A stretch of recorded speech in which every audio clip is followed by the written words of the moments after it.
Muito bem, meus amigos do Papo 67, estamos aqui em um novo episódio e desta forma, de uma maneira muito especial, estamos recebendo aqui um convidado ilustríssimo, o senhor Cláudio Fernando Garcia de Souza, ou Cláudio Totó, para todo mundo que o conhece.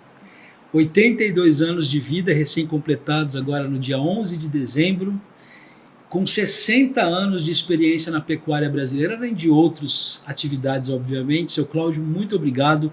É uma honra recebê-lo aqui no Papo 67. E a honra é para mim, porque vocês fazem um levantamento mostrando o que aconteceu durante esses 60 anos de pecuarista que eu tive o prazer de viver. E quando eu digo prazer, porque eu fiz isso com muita satisfação. Não fiz nada por obrigação. Eu sempre gostei do que eu fiz e ser pecuarista, ser criador de gado, para mim é uma honra muito grande, porque eu sigo as batidas do meu pai e dos meus avós, que foram pecuaristas numa época extremamente difícil e que hoje eu sinto prazer e honra de segui-los. Com muito mais facilidade nos dias de hoje do que naquelas épocas. Hoje, realmente, a gente trabalha com muita frequência com coisas que a gente nem imaginava existir, como essa gravação que nós estamos fazendo, com os transportes de gado por caminhão, com essa frequência de frigoríficos para todo lugar. E, enfim, é uma atividade gratificante ser criador de gado e pecuarista. Bom, seu Cláudio, antes da gente entrar, obviamente, na sua profissão, né, que aliás o senhor inspirou muitas pessoas e continua inspirando com a paixão que o senhor tem pela pecuária, porque a gente percebe isso na sua fala e até no seu olhar, né? Eu queria que o senhor falasse um pouquinho do Cláudio menino, né, do Cláudio nascido aqui e que muito cedo foi para o Rio de Janeiro para fazer os estudos. O que o senhor pode contar para a gente da sua história, né, do seu nascimento, infância e primeira infância? Na verdade, eu não nasci em Três Lagoas.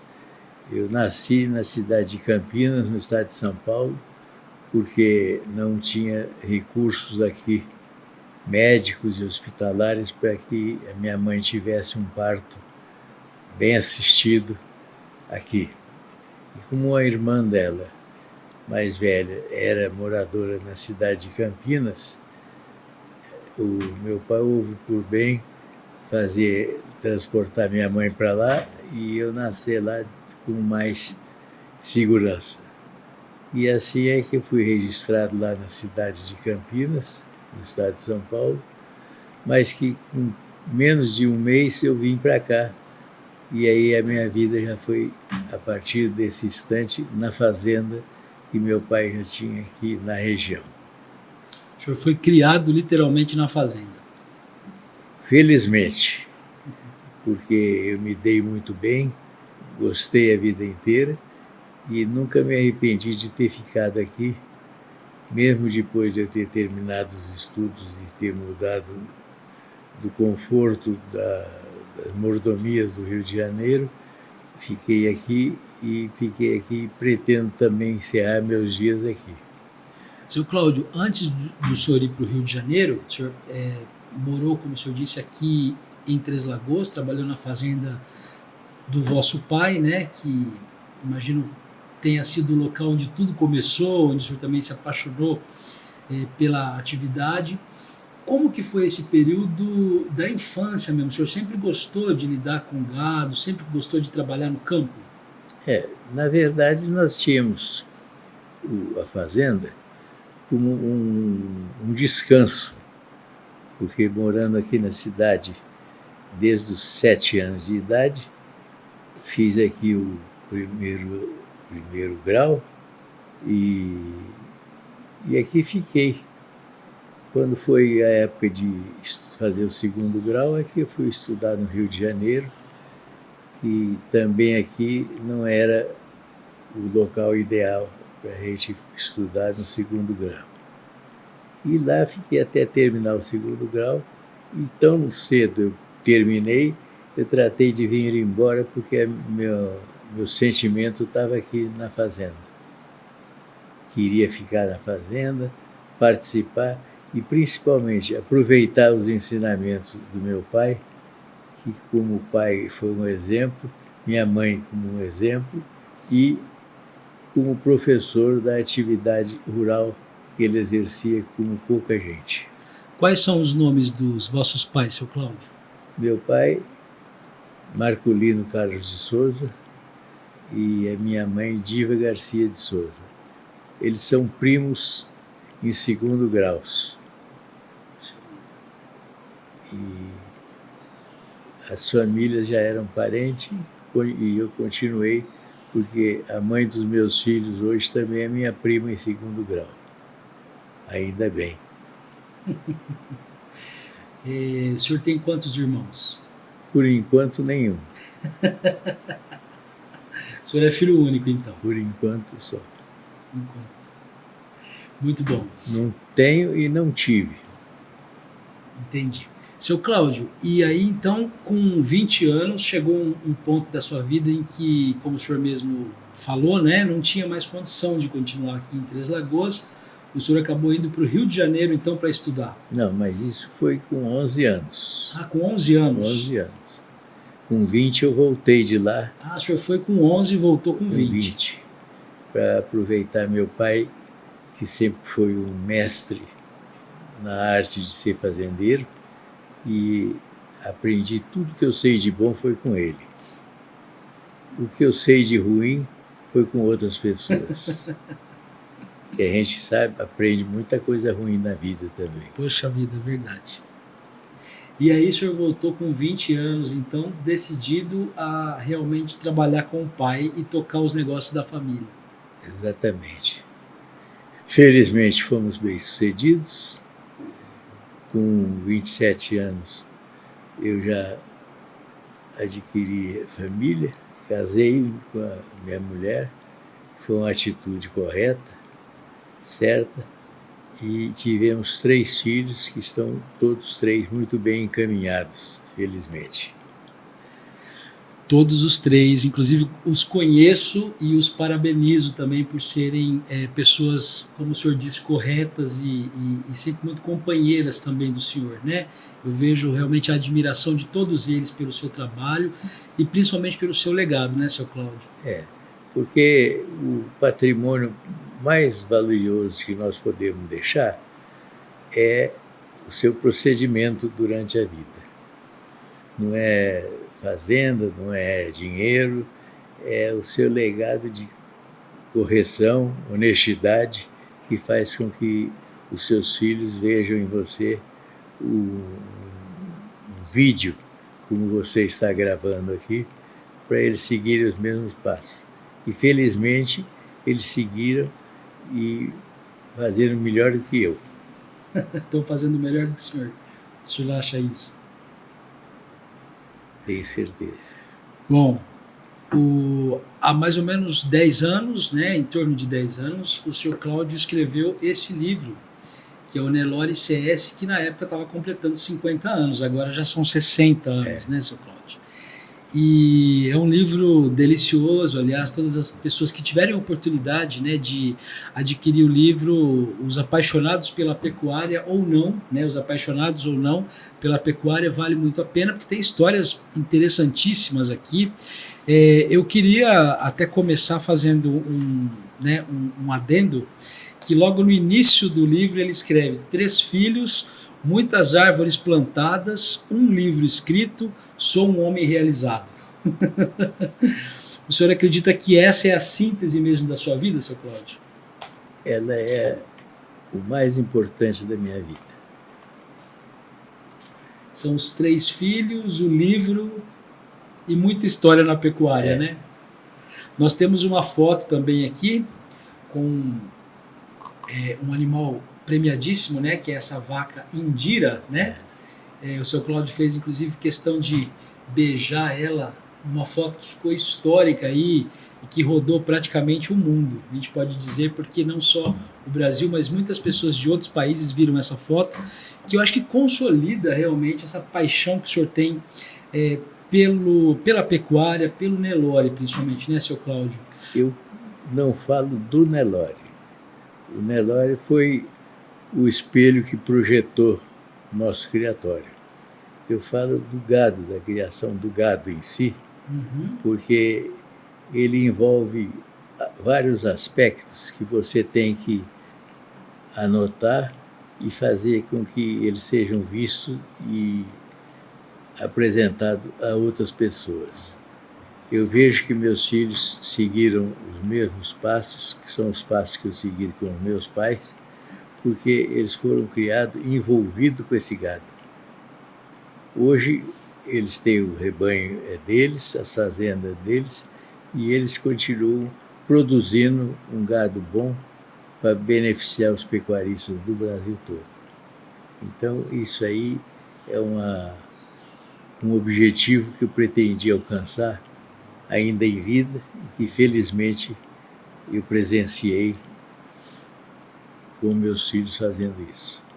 Seu Cláudio, o senhor é um defensor da raça, né? A gente percebe isso na sua fala, em toda a sua história. O senhor realmente defende muito a raça Nelore, que é uma raça zebuína muito acostumada aqui ao nosso clima, às nossas condições, né?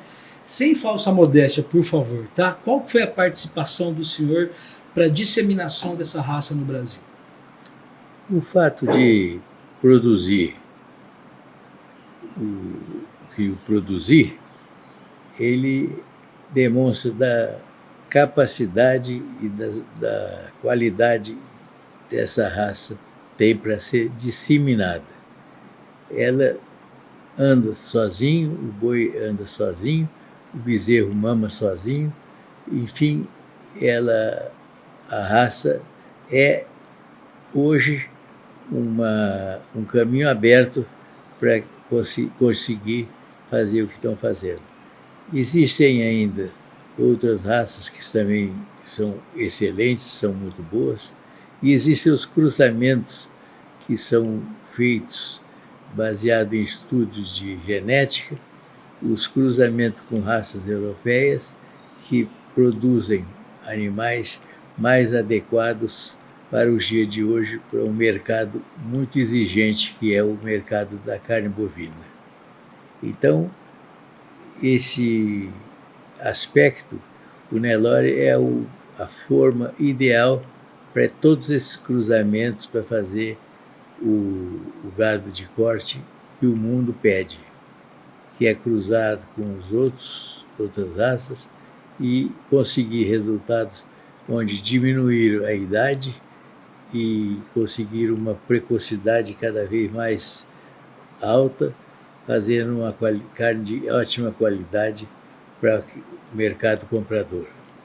E foi uma aposta certa, né, seu Cláudio? Porque a gente nota que a cada ano isso que o senhor está dizendo se consolida. Realmente é um gado que só tende a crescer nesse aspecto mesmo ano após ano, né? E o Nelore, ele se autodefine. Como eu disse, ele cria bem os seus filhos, ele cuida bem dos seus filhos e transmite isso através dos cruzamentos que usam as raças europeias para conseguir um animal que seja mais precoce no ganho de peso, que seja mais palatável ao paladar dos europeus ou do resto do mundo. Seu Cláudio, é inacreditável quando a gente pensa que as atividades que são desenvolvidas hoje na pecuária já eram desenvolvidas há 50, 60 anos, né? Do que o senhor lembra, quais eram as principais dificuldades daquela época, no início mesmo, para lidar com a pecuária? É que o gado europeu, que inicialmente veio para o Brasil, não havia zebuíno e não havia outro gado, e esse gado ficou criado sem seleção, sem haver um critério objetivo de qualidade. Então, nós tivemos uma ocupação do Pantanal, com esse gado comum que desenvolveu sem seleção, o Cerrado, aqui do Mato Grosso, do Goiás, também foi um gado que produziu, mas sem seleção, e lá no Nordeste a mesma coisa. Quando o Brasil começou a tomar conta da Amazônia, o início foi a implantação de pasto, de capim plantado, e levado para lá o gado que já estava aclimatado na região. Com isso, esse gado se deu muito bem, evoluiu bastante, e lá toda a Amazônia legal, ela hoje está povoada sem o menor problema, tudo com gado de origem Nelore. Então, o Nelore conseguiu se impor através das suas qualidades genéticas e de reprodução, principalmente para tomar conta daquelas áreas. Agora, o dia a dia também, a lida, né, como a gente chama, né, na pecuária, né, nas fazendas, era muito diferente, seu Cláudio, naquela época? Muito diferente, basicamente, tendo em vista as dificuldades da época, que não tinha capim apropriado, que não tinha o manejo apropriado. Enfim, precisou-se fazer uma revolução agrícola para depois fazer uma revolução pecuária. E essa revolução agrícola, ela deu condição de ocupação de toda a área que foi tomada pelo capim como forma de agricultura.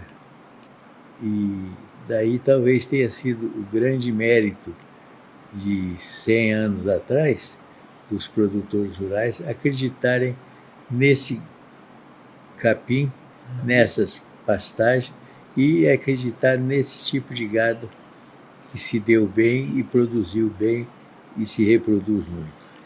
Essa história de capim e de chuva sempre foram preocupações dos pecuaristas, né, seu Cláudio? Porque se você pegar um livro de biologia, você vai ver lá que nosso organismo tem 80% de água. Assim é o organismo do bovino, assim é o do equino, enfim, de todo ser vivo que precisa ter esse tanto de água. Então, se você não tem chuva, o gado não tem alimento. E não tendo alimento, ele não tem a capacidade de desenvolver seus requisitos fundamentais que fazem dele a atividade que nós exercemos. A parte de chuva, ela, assim como estraga em determinadas regiões, como nós tivemos agora, por exemplo, lá no sertão da Bahia, essas tempestades de chuva forte, né? E inundando muitas cidades, se elas fossem mais divididas e mais de uma porcentagem menor, nós teríamos todos os benefícios da chuva, mas não teríamos os prejuízos. Então, a água sempre é o fundamental no ser humano, ou no bovino ou no equino. Seu Cláudio, eu imagino que ao longo de sua vida o senhor teve a oportunidade de ir para onde quisesse, de se estabelecer onde quisesse, né?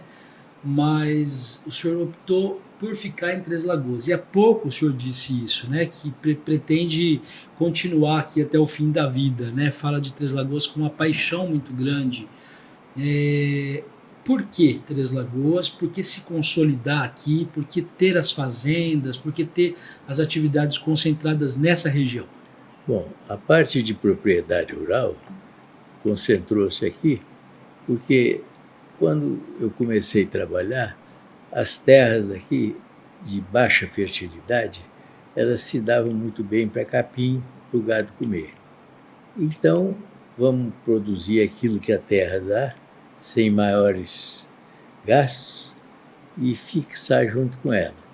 E foi um acerto que eu tive, que herdei dos meus pais e avós, que ficar aqui e daqui só vou daqui para o cemitério. Aqui também. Aqui também. O senhor pretende também aqui. E aí são muitos anos mesmo aqui. O senhor, imagino, ajudou a construir toda essa história da pecuária na região, e Três Lagoas já foi até bastante considerada nessa questão aí da pecuária, da criação de gado, né? Por muitos anos, inclusive, foi um dos principais municípios brasileiros até com gado, né, seu Cláudio? E o exemplo maior disso foi que na década de 30 nós tivemos aqui a Feira do Gado, que foi um investimento do governo estadual, que fez os currais, os piquetes ao redor, balança, troncos e um desvio da estrada de ferro para chegar até lá. Então explorou ao máximo essas características da região. E depois disso aqui, vem a parte de família, que já mexia com o gado, e dar continuidade a uma coisa que já vem dando certo é muito mais fácil, né? E é assim que nós demos continuidade para produzir, e felizmente vai indo bem. Felizmente, né, até hoje. O senhor citou a Estrada de Ferro. Três Lagoas se desenvolveu muito por conta da Estrada de Ferro, né? Realmente, após a implantação da Estrada de Ferro, a cidade houve uma modificação muito grande, né? A cidade cresceu muito depois disso. O senhor acredita que para a pecuária também houve alguma ajuda, seu Cláudio? Houve algum apoio também? Muito grande, porque hoje em dia se transporta o gado vivo nos caminhões de boi. Naquela época começou a se transportar pela estrada de ferro. Então foi um desaguar muito bom de toda a pecuária daqui, indo para São Paulo, para o estado de São Paulo, onde estavam os grandes frigoríficos que abatiam o gado. E aqui, daqui para lá, ia o boi gordo e o boi magro. Então, foi um período que realmente a estrada de ferro alavancou o desenvolvimento dessa região, e que foi daqui até na Bolívia, né? Sim. Precisa lembrar isso. É o trem do Pantanal, né? Que foi até na Bolívia. E aí ajudou muito também a desenvolver até outros municípios também sul-mato-grossenses hoje. Todas as cidades que ficavam margeando essa ferrovia, elas hoje são vizinhas também de estrada de ferro e de rodovia. Como a estrada de ferro foi a precursora, ela tomou conta de toda essa região. E foi um desenvolvimento muito bom, porque eram tecnologias que no mundo inteiro avançaram. Você às vezes vê na televisão uns programas das boiadas nos Estados Unidos que viajavam de trem já naquela época do século passado. Bom, seu Cláudio, deixando só um pouquinho a pecuária de lado e te fazendo uma pergunta um pouco mais até pessoal, imagino que ao longo da sua vida, até por ser também um expoente, né, na sua atividade, o senhor deve ter tido, obviamente, muitos convites, né, para ser um homem público, para trabalhar realmente em prol da sociedade. O senhor aceitou esse convite? O senhor já esteve na política? Já fez algo parecido? Não aceitei, não aceitaria, porque na política houve uma série de mudanças desfavoráveis aos políticos. Hoje o cidadão ser considerado um político, seja vereador, deputado estadual, deputado federal ou governante, ele é visto com maus olhos pela população. Ele é xingado, ele é criticado, tudo que sai errado é culpa dele.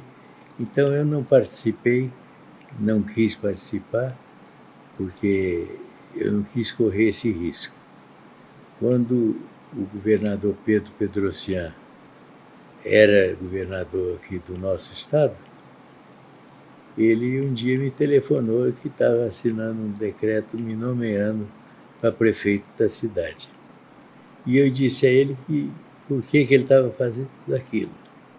Ele falou, porque tem tantas pessoas que querem ser e eu não vou nomear. Você, eu acho que é a pessoa indicada, por causa da tradição na família, então, nomeando, você pode preparar aí para tomar posse. Eu falei, então você cancela essa nomeação, que eu não vou aceitar, porque eu não me considero em condições de assumir uma prefeitura de Três Lagoas atualmente. Então, ficou por isso mesmo e não me arrependo de ter agradecido o convite do governador Pedrocian e não ter aceito essa nomeação. Quase tivemos, então, um prefeito. O senhor quase foi prefeito de Três Lagoas. Eu só não fui nomeado. Indicado fui, mas nomeado não. Entendi. E o senhor acompanha a política, seu Cláudio? O senhor gosta de acompanhar? Como que é o seu... Eu acompanho algumas faces da política, mas ela está hoje de tal forma desvirtuada dos bons caminhos que você se aborrece todo dia, ao invés de te engrandecer, você fica aborrecido com os acontecimentos, né? Mas há de melhorar. Nós temos que ter esperança de melhora.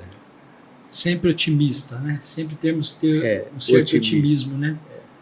Não pode ter um otimismo exagerado, mas também não podemos jogar as coisas para o alto.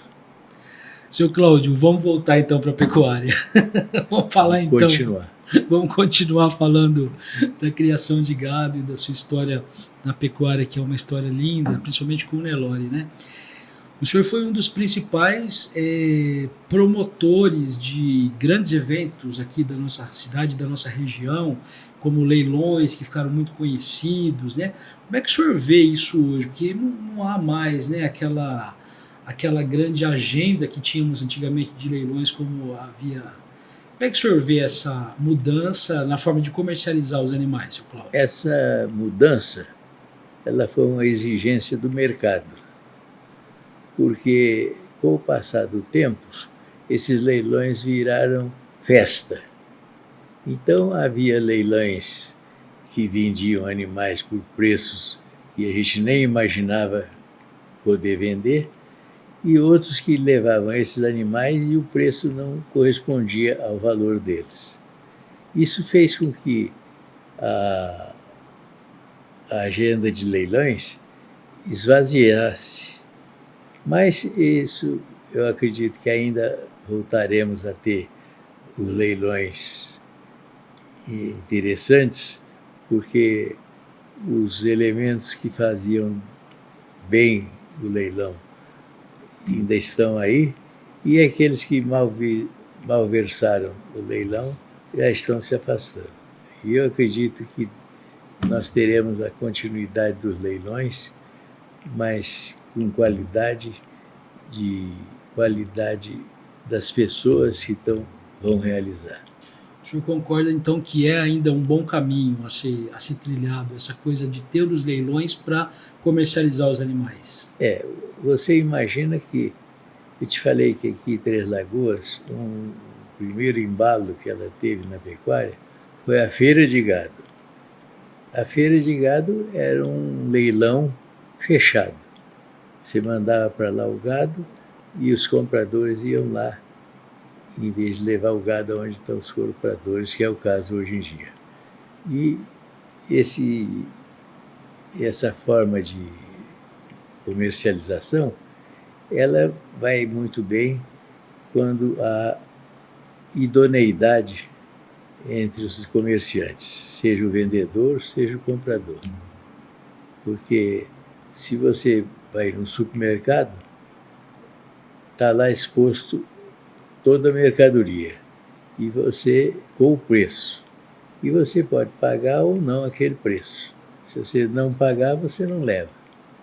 Então, o supermercado veio mudar um pouco a comercialização do gado, porque justamente a quantidade de pessoas que vão ao supermercado é muito maior do que se tivesse que levar o gado no supermercado. E assim vai ser para frente. Eu acredito que continuará sendo assim. Aproveitando um pouco o gancho do que o senhor está falando de valores, né? Como é que o senhor vê hoje a questão mesmo do valor do gado, né?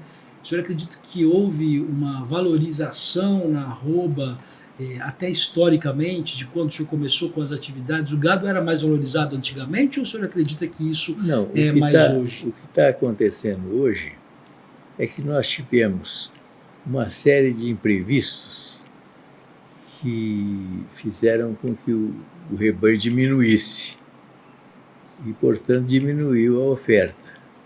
E a lei da oferta e procura, ela é universal. Válida, né? Então, houve a diminuição da oferta, houve alguns acidentes geográficos também, de estrada, de navegação, enfim, houve coisas que atrapalharam a comercialização, dificultando a compra do gado. Mas eu acho que a comercialização dele, do jeito que está, ela é hoje honesta e necessária, porque o custo de você produzir o animal é bastante elevado.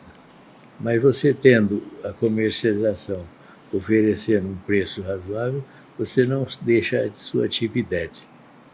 Então eu acho que é por aí. Tem que ser justo para todo mundo, né, senhor? Exatamente. Tem que ser justo para quem vende e para quem compra Sim, também, né? exatamente. Bom, Três Lagoas hoje é considerada a capital mundial da celulose, né? É uma grande mudança que houve aí. O senhor participou, obviamente, de toda essa fase, porque já estava em atividade quando isso aconteceu. Como é que o senhor vê essa mudança também de atividade, né? De muitos até colegas seus, pecuaristas, que hoje acabaram transformando as propriedades aí em grandes florestas de eucalipto. O eucalipto é uma planta que pouco exigente. E como aqui as terras na nossa região, elas são de baixa fertilidade, o eucalipto veio suprir uma lacuna que o adubo necessário é muito pequeno, a quantidade para que o eucalipto produza satisfatoriamente. E isso, o produtor rural, ele enxergou isso e investiu no eucalipto.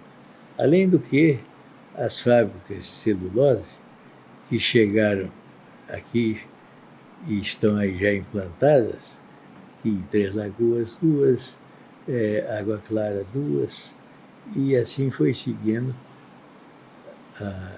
o caminho atrás da árvore de eucalipto.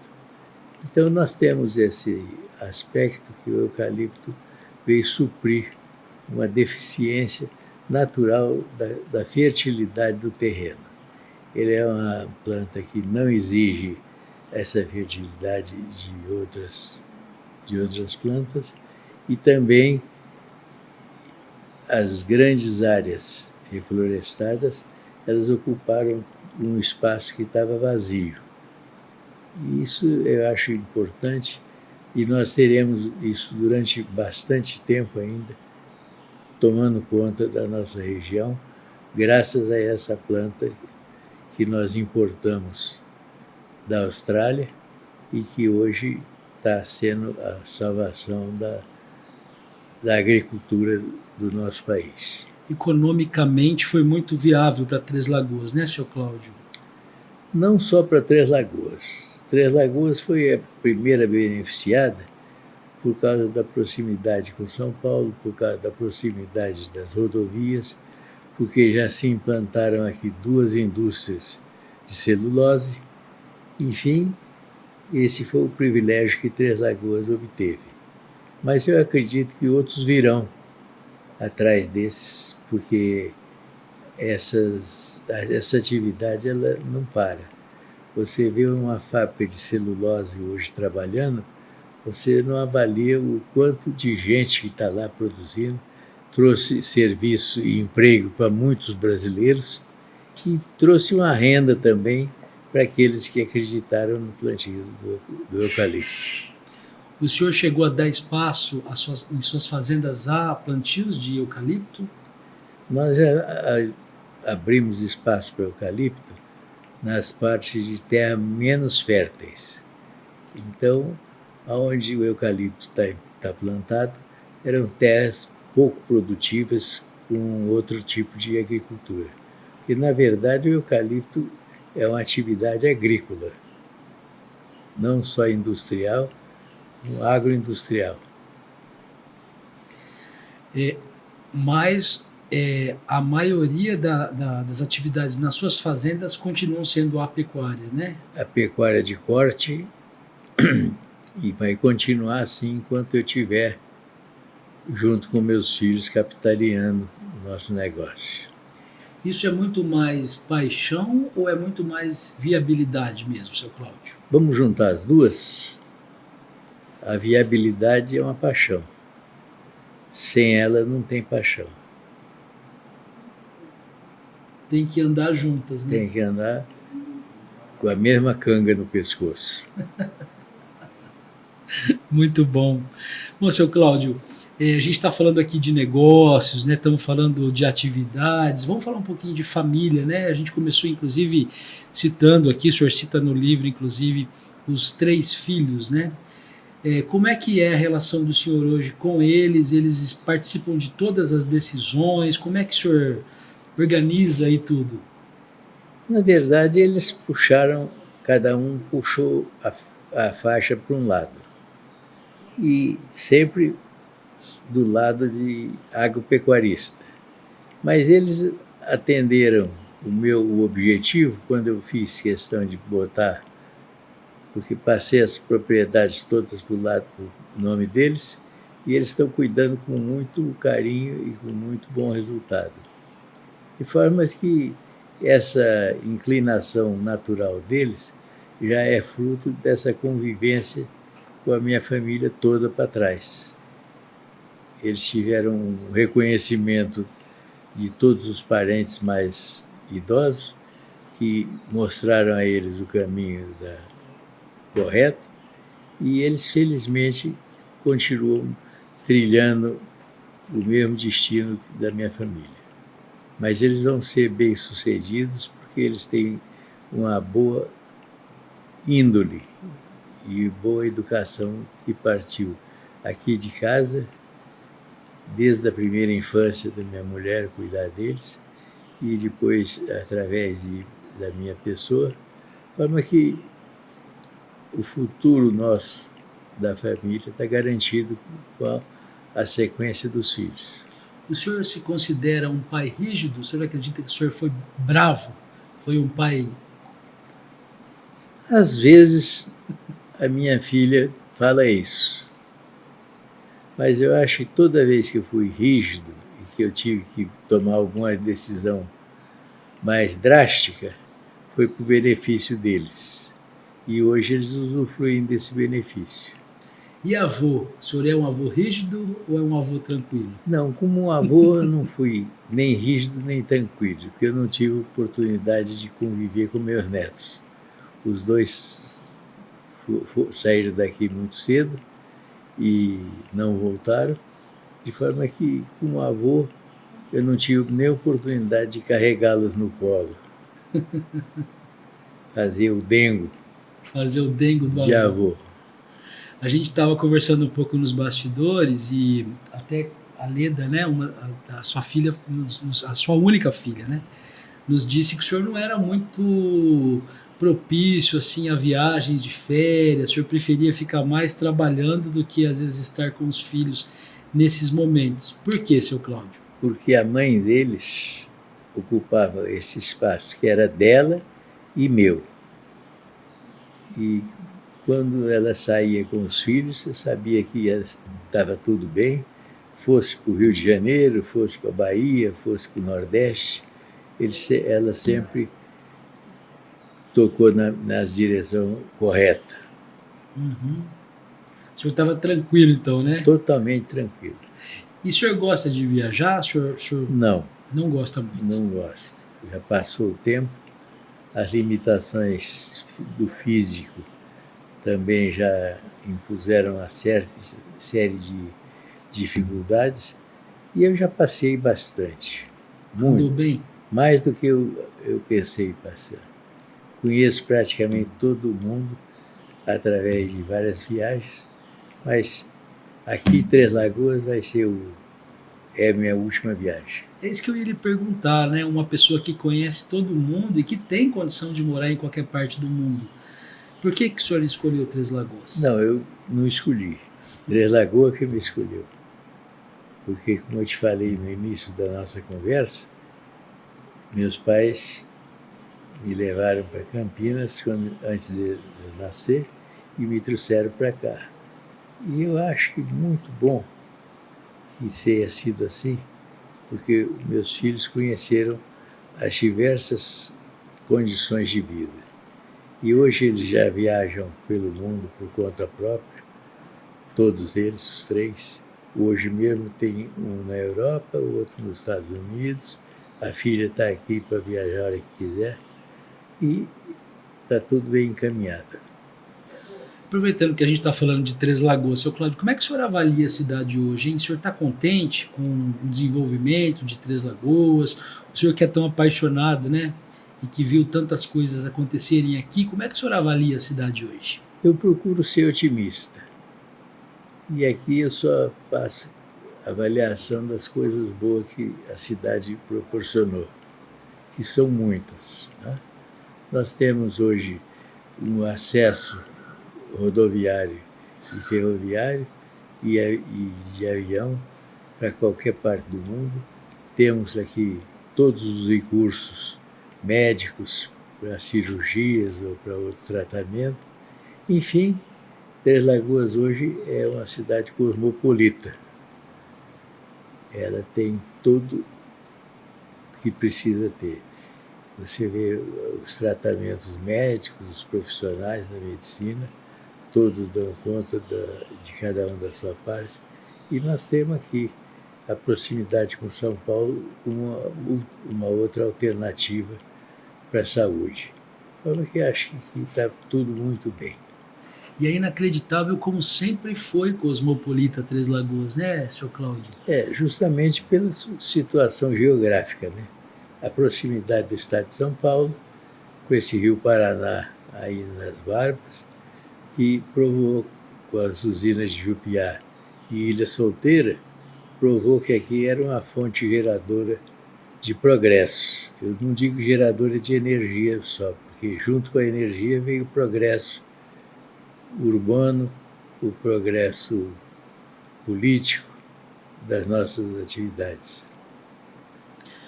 A gente começou esse bate-papo falando que no livro, né, o senhor cita 3 filhos, muitas árvores plantadas, um livro escrito que está aqui na minha mão, e o senhor já se considera um homem realizado. Tem algo ainda, seu Cláudio, que o senhor não fez e que o senhor gostaria de fazer?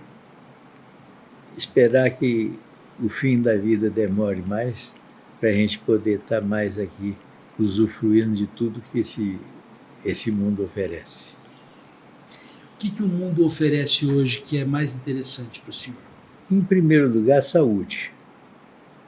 Eu acho que a saúde no mundo é prioridade de todos os países. Em segundo lugar, educação, que nós vemos que todos os meios de cultura estão à disposição das pessoas. E terceiro lugar, conforto, que antigamente não existia e que hoje você tem o conforto não só de fazer o que nós estamos fazendo com essa gravação toda, como você ter o livro para ler. Enfim, essas 3 coisas eu acho que são fundamentais. o senhor tivesse que realizar um desejo para Três Lagoas, por exemplo, que é um lugar que o senhor gosta bastante, né? O que o senhor gostaria de ver ainda aqui na cidade? O que o senhor gostaria que a cidade ainda tivesse que ainda não tem? Que ela continue tendo paz, tendo boas amizades, sendo valorizada na nossa civilização, na nossa política, e mais nada. Está tudo muito bom.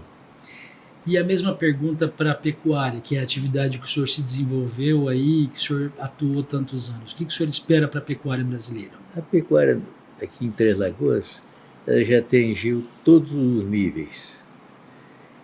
Ela começou só com o transporte do gado, depois com um frigorífico, hoje com 2 frigoríficos, e a pecuária aqui desenvolveu como os bois de carro puxando a sua carga pesada.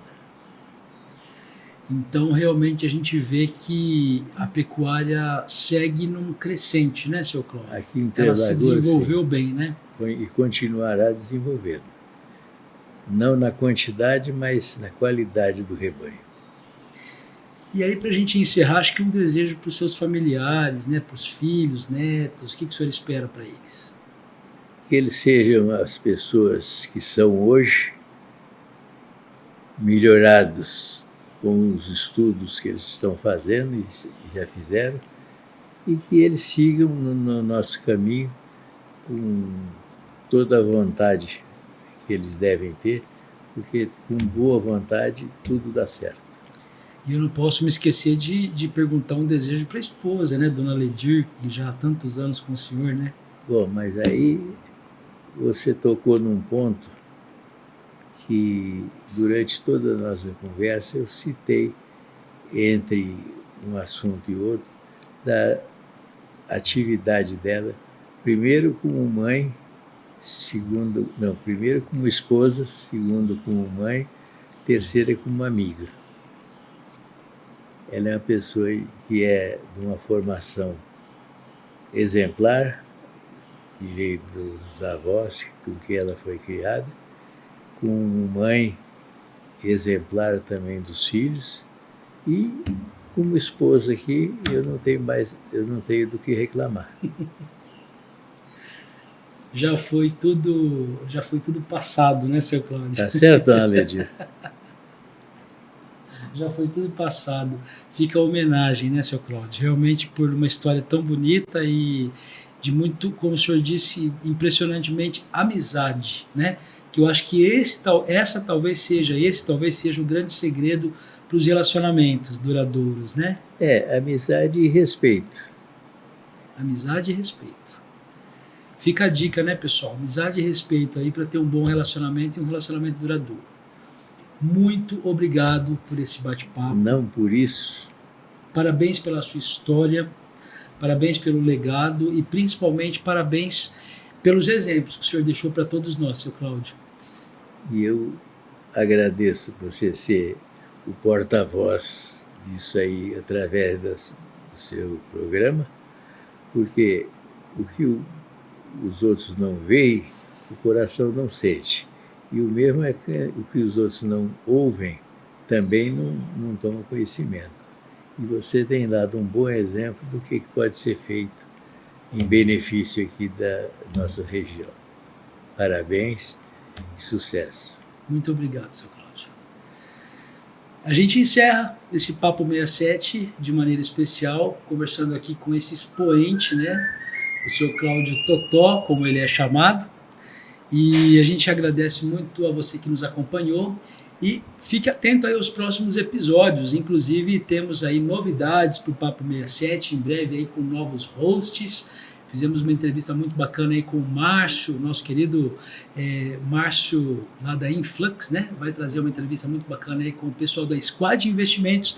Deve entrar logo após aí esse episódio aqui com o seu Cláudio Totó.